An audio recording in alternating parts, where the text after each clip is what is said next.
Hello, नमस्ते, सत श्री अकाल। चैप्टर नंबर 8 की शुरुआत करते हैं गाइस बिना किसी टाइम पास के। ये चैप्टर नंबर 8 जो होगा, चैप्टर नंबर 8 में there are different parts, you can say different sections, जिसको आप अलग अलग तरीके से डिवाइड कर सकते हो।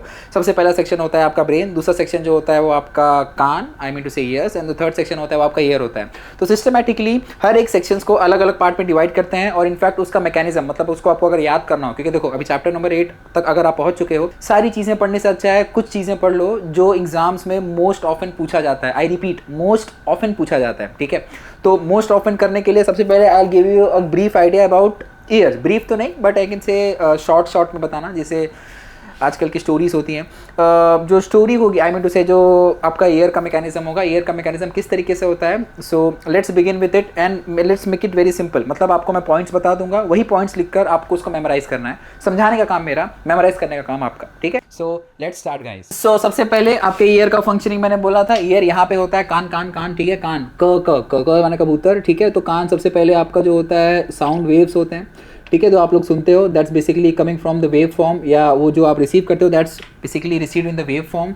उसके बाद में वो जाता पर है पिन्ना के पास, PINNA, पिया नहीं है, pinna, pinna, PINNA, that's external ear. Pinna के बाद में आपका एक्सटर्नल ऑडिटरी कैनाल होता है, एक्सटर्नल ऑडिटरी कैनाल, ठीक है।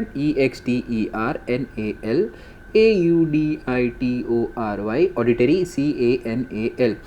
ओके, उसके बाद में एक्सटर्नल ऑडिटरी कैनाल के बाद में जहाँ पे रिसीव करोगे that's basically called as tympanic membrane, जिनको कहते हैं कान के पर्दे।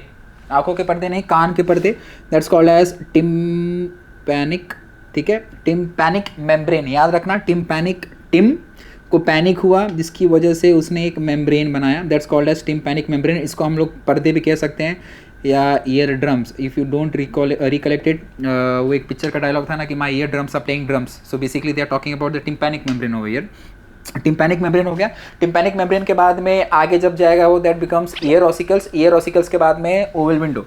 तो मैं यहाँ पे ईयर ऑसिकल्स लिख देता हूँ, OSSICLES, ear ossicles. Ear ossicles are basically malleus incus stapes, MALLEUS, malleus हो गया। उसके बाद में इनकस, INCUS। उसके बाद में STA, स्टेप्स भी बोल सकते हो, स्टेपीस भी बोल सकते हो, बस स्पेलिंग सही लिखना, ठीक है। ईयर ऑसिकल्स बेसिकली ईयर के ऑर्गन्स, और ये याद रखना सबसे छोटे ऑर्गन है आपके, सबसे बॉडी के छोटे बोन्स ईयर ऑसिकल्स में मेलियस, इनकस एंड स्टेपिस, ठीक है। उसके बाद moving on further, you get the oval window, you get the oval window. Oval window के बाद में as you move on further, oval window के बाद में आपको आएगा कॉक्लिया, या you can say cochlear membrane, जिसमें फ्लूइड मूवमेंट होता है, और लास्ट में ऑर्गन ऑफ कोटैक, ठीक है। तो मैं यहाँ पे लिख देता हूँ COCHLEA। उसके बाद में ऑर्गन ऑफ CORTI, ठीक है।